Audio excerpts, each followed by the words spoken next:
ಸಾಮಾನ್ಯವಾಗಿ ಎಲ್ಲರೂ ಕೂಡ ಅಂದರೆ ಹೆಚ್ಚಿನ ಪಾಲಿನ ಜನ ಮಂತ್ರಾಲಯಕ್ಕೆ ಹೋಗಿರ್ತಾರೆ. ಹಾಗೆ ಅಲ್ಲಿ ಹೋಗಿ ಗುರುರಾಯರ ದರ್ಶನವನ್ನು ಮಾಡಿ ಪ್ರಸಾದವನ್ನು ಸ್ವೀಕರಿಸಿರ್ತಾರೆ. ಅಲ್ಲಿಯ ಪವಿತ್ರವಾದಂತಹ ಸುವರ್ಣ ಮಂತ್ರಾಕ್ಷತೆಯನ್ನು ಕೂಡ ಸ್ವೀಕಾರ ಮಾಡಿ ಬಂದಿರ್ತಾರೆ.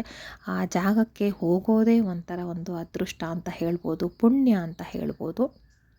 ಹಾಗೆ ಅಲ್ಲಿಗೆ ಹೋಗದೇ ಇರೋರು ಕೂಡ ತುಂಬ ಸಂಖ್ಯೆಯಲ್ಲಿ ಇದ್ದಾರೆ. ಅವರು ಕೂಡ ಒಮ್ಮೆ ಆದರೂ ಮಂತ್ರಾಲಯದಕ್ಕೆ ಹೋಗಿ ಅಲ್ಲಿ ಗುರುರಾಯರ ದರ್ಶನವನ್ನು, ಬೃಂದಾವನವನ್ನು ಅಲ್ಲಿ ಒಮ್ಮೆ ನೋಡಿ ಬರಬೇಕಂತ ನಾನು ಆಸೆ ಪಡ್ತೀನಿ. ಹಾಗೆ ಇನ್ನು ಮಂತ್ರಾಲಯಕ್ಕೆ ಹೋದಾಗ ಗುರು ರಾಘವೇಂದ್ರ ದರ್ಶನ ಮಾಡೋದು ಎಷ್ಟು ಪುಣ್ಯ, ಎಷ್ಟು ಶ್ರೇಷ್ಠದ ಕೆಲಸ. ಹಾಗೆ ಅದೇ ರೀತಿಯಲ್ಲಿ ನಾವು ಮಂತ್ರಾಲಯಕ್ಕೆ ಹೋದಾಗ ಅಲ್ಲಿಂದ ನಾವು ತಿರುಗಿ ಬರುವಾಗ 2 ವಸ್ತುಗಳನ್ನು ಅಲ್ಲಿಂದ ತರುವಂಥದ್ದು ಬಹಳ ಅಂದರೆ ಬಹಳ ಶ್ರೇಷ್ಠವಾದ ಕೆಲಸ. ಆ ಒಂದು 2 ವಸ್ತುಗಳು ಇಲ್ಲೂ ಕೂಡ ಅಂದರೆ ನೀವು ಯಾವ ಒಂದು ಪ್ರದೇಶಗಳಲ್ಲಿ ಇರ್ತೀರ ಅಲ್ಲೂ ಕೂಡ ಸಿಗತ್ತೇನೋ, ಆದರೆ ಅಲ್ಲಿಂದ ಆ 2 ವಸ್ತುಗಳನ್ನು ತರೋದ್ರಿಂದ ಬಹಳ ಪುಣ್ಯವನ್ನೇ ನೀವು ತಗೊಂಡು ಬಂದಂಗೆ ಆಗುತ್ತೆ. ಹಾಗಾದರೆ ಆ 2 ವಸ್ತುಗಳು, ಆ 2 ಶ್ರೇಷ್ಠ ವಸ್ತುಗಳು ಯಾವುದು ಅಂತ ಇವತ್ತಿನ ವಿಡಿಯೋದಲ್ಲಿ ತಿಳ್ಕೊಳ್ಳೋಣ. ಈ ಒಂದು ಮಾಹಿತಿ ನಿಮಗೆ ಇಷ್ಟ ಆಯಿತು ಅಂತ ಹೇಳಿದ್ರೆ ದಯವಿಟ್ಟು ನನ್ನ ಚಾನಲನ್ನು ಸಬ್ಸ್ಕ್ರೈಬ್ ಮಾಡ್ಕೊಳ್ಳಿ. ಹಾಗೆ ವಿಡಿಯೋಗೆ ಒಂದು ಲೈಕ್ ಕೊಡೋದನ್ನು ಮರಿಬೇಡಿ. ಹಾಗೆ ಈ ವಿಡಿಯೋದಲ್ಲಿರೋ ಮಾಹಿತಿ ನಿಮ್ಮ ಫ್ರೆಂಡ್ಸ್ ಅಥವಾ ಫ್ಯಾಮಿಲಿಗೆ ಅವಶ್ಯಕತೆ ಇದೆ ಅಂತ ಅನಿಸಿದ್ರೆ ದಯವಿಟ್ಟು ಅವರೊಟ್ಟಿಗೆ ಇದನ್ನು ಶೇರ್ ಮಾಡ್ಕೊಳ್ಳಿ. ಈಗ ಮಂತ್ರಾಲಯಕ್ಕೆ ಹೋಗಿ ಅಲ್ಲಿಂದ ತಿರುಗಿ ಬರುವಾಗ 2 ವಸ್ತುಗಳನ್ನು ತರಬೇಕು ಅಂತ ಹೇಳಿದೆ ಅಲ್ವಾ. ಆ ಒಂದು ಪವಿತ್ರವಾದ 2 ವಸ್ತುಗಳು ಯಾವುದು ಅಂತ ನೋಡೋಣ. ಆ 2 ವಸ್ತುಗಳು, ಒಂದು ಗುರುರಾಯರ ಪಾದುಕೆ, ಹಾಗೆ ಮೃತ್ತಿಕೆ. ಗುರುರಾಯರ ಪಾದುಕೆ ಅಂತ ಹೇಳಿದ್ರೆ ಮೂಲ ಬೃಂದಾವನದ ಗುರುರಾಯರ ಮೂಲ ಒಂದು ಪಾದುಕೆ ಏನಿರುತ್ತೆ ಅದು ಮಂತ್ರಾಲಯದಲ್ಲೇ ಇದೆ. ಅದು ಎಲ್ಲರಿಗೂ ನೋಡುವಂಥ ಭಾಗ್ಯ ಇರೋದಿಲ್ಲ, ಅದು ಎಲ್ಲ ಸಮಯದಲ್ಲೂ ಪೂಜೆಗೆ ಇಡೋದಿಲ್ಲ ಅಂತ ಅಂದ್ಕೊಳ್ತೀನಿ. ಎಲ್ರಿಗೂ ಆ ಒಂದು ಅದೃಷ್ಟ ಸಿಕ್ಕೋದಿಲ್ಲ. ಹಾಗೆ ಅಲ್ಲಿ ಈ ಒಂದು ಗುರುರಾಯರ ಪಾದುಕೆ ಏನಿರುತ್ತೆ, ಮೂಲ ಪಾದುಕೆಯನ್ನು ಬಿಟ್ಟು ಬೇರೆ ಅದೇ ರೀತಿ ಪುಟ್ಟು ಪಾದಗಳನ್ನು ಮಾಡಿರ್ತಾರೆ. ನೀವು ಅಲ್ಲಿ ಅದನ್ನು ತಗೊಂಡು ಬಂದರೆ ತುಂಬ ಶ್ರೇಷ್ಠ. ಅದನ್ನು ಪಂಚಲೋಹದಲ್ಲಿ ಮಾಡಿರ್ತಾರೆ, ಬೆಳ್ಳಿನಲ್ಲೂ ಕೂಡ ಇರಬಹುದು ಅನಿಸುತ್ತೆ, ನನಗೆ ಅದ್ರ ಬಗ್ಗೆ ತಿಳುವಳಿಕೆ ಇಲ್ಲ. ಆದರೆ ನಾನು ನೋಡಿದ ಪ್ರಕಾರ ಗುರುರಾಯರ ಪಾದುಕೆ ಅಂತ ಹೇಳಿ ಪಂಚಲೋಹದಲ್ಲಿ ಮಾಡಿರ್ತಾರೆ. ಅದ್ರ ಜೊತೆಗೆ ಕೆಲವು ಕಡೆ ತಟ್ಟೆನೂ ಕೂಡ ಕೊಡ್ತಾರೆ, ಹಾಗೆ ಕೆಲವುದು ಹಾಗೆ ಕೂಡ ಕೊಡ್ತಾರೆ. ಅದನ್ನು ತಪ್ಪದೆ ಅಲ್ಲಿಂದ ತಗೊಂಡು ಬನ್ನಿ. ನೀವು ಅಲ್ಲಿಂದ ತರುವಾಗ ಗುರುರಾಯರ ಪಾದುಕೆ ಅಂತಲೇ ಭಾವಿಸಿ ತರ್ತೀರ ಅಲ್ವಾ, ಅದು ಅದೇ ಸ್ಥಳದಿಂದ ನೀವು ತರೋದ್ರಿಂದ ನಿಮಗೆ ಬಹಳ ಶ್ರೇಷ್ಠ ಅನ್ನೋ ಥರ ಭಾವನೆ ಬರುತ್ತೆ. ಹಾಗೆ ಬಹಳ ಪವಿತ್ರತೆಯಿಂದ ಕೂಡಿದ ಗುರುರಾಯರ ಪಾದುಕೆ ಅದಾಗಿರುತ್ತೆ. ಹಾಗೆ ಇನ್ನೊಂದು ವಸ್ತು ಅಂತ ಹೇಳಿದ್ರೆ ಮೃತ್ತಿಕೆ ಅಂತ ಹೇಳಿದ್ರೆ ಮಣ್ಣು. ಮೃತ್ತಿಕೆ ಅಂತ ಹೇಳಿದ್ರೆ ಮಣ್ಣು ಅಂತ ಹೇಳಲಾರ್ದೆ ನಾವು ಯಾಕೆ ಮೃತ್ತಿಕೆ ಅಂತೀವಂದರೆ, ಶ್ರೇಷ್ಠವಾದ ಪವಿತ್ರವಾದ ಒಂದು ಮಣ್ಣನ್ನು, ಕ್ಷೇತ್ರಗಳಲ್ಲಿ ಸಿಗುವಂತಹ ಮಣ್ಣುಗಳನ್ನು ಆ ರೀತಿ ಅದನ್ನು ನಾವು ಮೃತ್ತಿಕೆ ಅಂತ ಕರೆಯಲಾಗುತ್ತೆ. ಅದು ಶುದ್ಧವಾದ ಹಾಗೂ ಪವಿತ್ರವಾದ ಮಣ್ಣು ಅಂತ ಹೇಳಲ್ಪಡತ್ತೆ.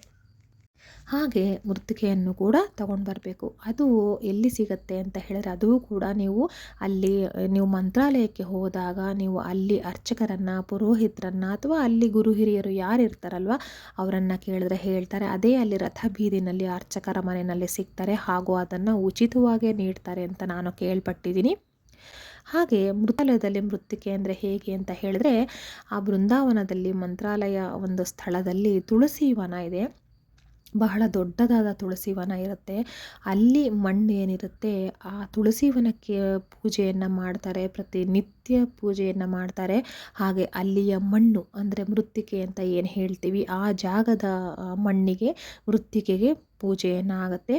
ಹಾಗೆ ನೀವು ಆ ಮಣ್ಣು, ಆ ಮೃತ್ತಿಕೆಯನ್ನು ಬೃಂದಾವನಕ್ಕೆ, ಆ ಮಠಕ್ಕೆ ತೆಗೆದುಕೊಂಡು ಹೋಗುವಾಗ ಆ ಮಣ್ಣಿಗೆ, ಆ ಮೃತ್ತಿಕೆಗೆ ವಿಶೇಷವಾದ ಪೂಜೆಯನ್ನು ಮಾಡಿ, ತುಳಸಿವನಕ್ಕೂ ವಿಶೇಷವಾದ ಪೂಜೆಯನ್ನು ಮಾಡಿ ಅದನ್ನು ತಲೆ ಮೇಲೆ ಹೊತ್ಕೊಂಡು ಪೂಜೆಯನ್ನು ಮಾಡ್ತಾ ದಾರಿನಲ್ಲಿ ಅದನ್ನು ತೆಗೆದುಕೊಂಡು ಮಠಕ್ಕೆ ಹೋಗ್ತಾರೆ.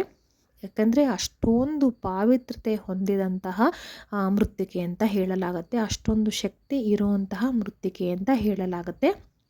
ಹಾಗೆ ಅದನ್ನು ತಗೊಂಡು ಬಂದು ಗುರುರಾಯರ ತಲೆಯ ಮೇಲೆ ಅಥವಾ ಬೃಂದಾವನದ ತಲೆಯ ಮೇಲೆ ಇಟ್ಟು ಅದಕ್ಕೆ ಪೂಜಾದಿಗಳನ್ನು ಮಾಡಿ ಆನಂತರ ಅದಕ್ಕೆ ಸ್ತೋತ್ರಗಳಿಂದ ಶ್ಲೋಕಗಳಿಂದ ಎಲ್ಲವನ್ನು ನೀವು ಪೂಜೆ ಮಾಡಿ ಆನಂತರ ಅದನ್ನು ಅಲ್ಲಿ ಇಟ್ಟು ಕೆಳಬದಿಯಲ್ಲಿ ಇಟ್ಟು ಅಲ್ಲೂ ಕೂಡ ಅದಕ್ಕೆ ಹೂಗಳನ್ನು ಏರಿಸಿ ಗಂಧ ಧೂಪ ದೀಪಾದಿಗಳನ್ನು ಹಾಕಿ ಪೂಜೆಯನ್ನು ಮಾಡಲಾಗುತ್ತೆ. ಆ ನಂತರ ಅದನ್ನು ಭಕ್ತಾದಿಗಳಿಗೆ ಕೊಡ್ತಾರೆ. ಆದರೆ ಒಂದು ನಾನು ಕೇಳ್ಪಟ್ಟಿದ್ದೀನಿ, ಎಲ್ಲ ಭಕ್ತಾದಿಗಳಿಗೂ ಕೊಡೋದಿಲ್ಲ. ಅದನ್ನು ಇನ್ನು ತೀರಾ ಗೊತ್ತಿರೋರು ಅಂತ ಹೇಳಿದ್ರೆ ಅಂಥವರಿಗೆ ಮಾತ್ರ ಕೊಡ್ತಾರೆ.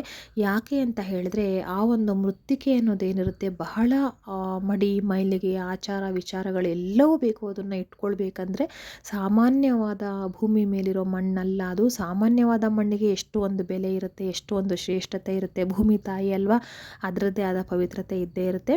ಅದರಲ್ಲೂ ಇದು ಮೃತ್ತಿಕೆ ಅಂತ ಹೇಳಲ್ಪಡುತ್ತೆ, ಆ ಬೃಂದಾವನದ ಮೃತ್ತಿಕೆ ಅಂತ. ಹಾಗಾಗಿ ಬಹಳ ಒಂದು ಪವಿತ್ರತೆ ಇರುತ್ತೆ. ಅದನ್ನು ನೀವು ಎಂಜಲ್ ಕೈಯಲ್ಲಿ ಮುಟ್ಟೋದಾಗಲಿ, ಆಗ್ತಾನೆ ಏನೋ ಒಂದು ತಿಂದಿರ್ತೀವಿ, ಬಿಸ್ಕೆಟೋ ಬನ್ನೋ ಬ್ರೆಡ್ಡೋ ಅಂತ, ಅದು ಕೈ ತೊಳೆಯೋ ಅವಶ್ಯಕತೆ ಇರಲ್ಲ ಅಂತ ತಿಳ್ಕೊಂಡು ಅದೇ ಕೈಯಲ್ಲಿ ಮುಟ್ಬಿಡ್ತೀವಿ. ಅಥವಾ ಮಡಿ ಮೈಲಿಗೆನಲ್ಲಿ ಹೊರಗಡೆಯಿಂದ ಹೋಗಿ ಬಂದಾಗ ಮುಟ್ಬಿಡ್ತೀವಿ. ಅದು ಅದ್ರ ಶಕ್ತಿ ಕಳ್ಕೊಳ್ಳೋದ್ರ ಜೊತೆಗೆ ನಮಗಿನ್ನೂ ನಾವು ನೆಗೆಟಿವ್ ಎನರ್ಜಿನ ರಿಸೀವ್ ಮಾಡ್ತೀವಿ. ಹಾಗಾಗಿ ಅದನ್ನು ಎಲ್ರಿಗೂ ಕೂಡ ಕೊಡೋದಿಲ್ಲ. ಮಡಿ ಮೈಲಿಗೆಯಿಂದ ನೋಡ್ಕೊಳ್ತಾರೆ, ಅದನ್ನು ಪವಿತ್ರವಾದ ಸ್ಥಳದಲ್ಲಿಟ್ಟು ನೋಡ್ಕೊಳ್ತಾರೆ ಅಂತ ಗೊತ್ತಿರೋರಿಗೆ ಮಾತ್ರ ಕೊಡ್ತಾರೆ. ಅದು ಬಿಟ್ಟು ಇನ್ನು ನಿಜವಾಗ್ಲೂ ಯಾರಿಗೆ ಬೇಕಾಗಿರುತ್ತೆ ಅವರು ಅಲ್ಲೇ ಅದೊಂದು ರಥ ಬೀದಿನಲ್ಲಿ, ದೇವಸ್ಥಾನದ ಬಳಿ, ಮಠದ ಬಳಿ ರಥ ಬೀದಿನಲ್ಲಿ ಮೊದಲನೇ ಮನೆ ಅಂತ ಅನಿಸುತ್ತೆ, ಅರ್ಚಕರ ಮನೆಯಲ್ಲಿ ಕೇಳಿದ್ರೆ ಕೊಡ್ತಾರೆ. ಹಾಗೆ ಅಲ್ಲಿ ನಿಮಗೆ ಗೊತ್ತಿರೋರು ಯಾರೂ ಇಲ್ಲ ಅಂದರೂ ಪರವಾಗಿಲ್ಲ, ಯಾರಾದರೂ ಕೇಳ್ಕೊಂಡು ಹೋಗಿ ತಗೊಳ್ಬೋದು. ಇವೆರಡು ವಸ್ತುಗಳನ್ನು ನೀವು ತಪ್ಪದೆ ಮಂತ್ರಾಲಯಕ್ಕೆ ಹೋಗಿದ್ದೀರಾ ಅಂತ ಹೇಳಿದ್ರೆ ತಪ್ಪದೆ ಇವೆರಡನ್ನು ಕೂಡ ತಗೊಂಡು ಬನ್ನಿ. ಇದನ್ನು ಕೊರಿಯರ್ ಮೂಲಕ ಕೂಡ ತರಿಸ್ಕೊಳ್ಬೋದು. ಇದು ಪಾದುಕೆ, ಹಾಗೆ ಮೃತ್ತಿಕೆಯ ಬಗ್ಗೆ ನನಗಷ್ಟು ಐಡಿಯಾ ಇಲ್ಲ. ಪಾದುಕೆ ಅಂತೂ ಆನ್ಲೈನಲ್ಲಿ ತರಿಸ್ಕೊಳ್ಬೋದು ಕೊರಿಯರ್ನಲ್ಲಿ. ಆದರೆ ನೀವೇ ಹೋದಾಗ ಖುದ್ದು ನೀವೇ ತಗೊಂಡು ಬಂದರೆ ತುಂಬಾ ಶ್ರೇಷ್ಠತೆ ಇರುತ್ತೆ.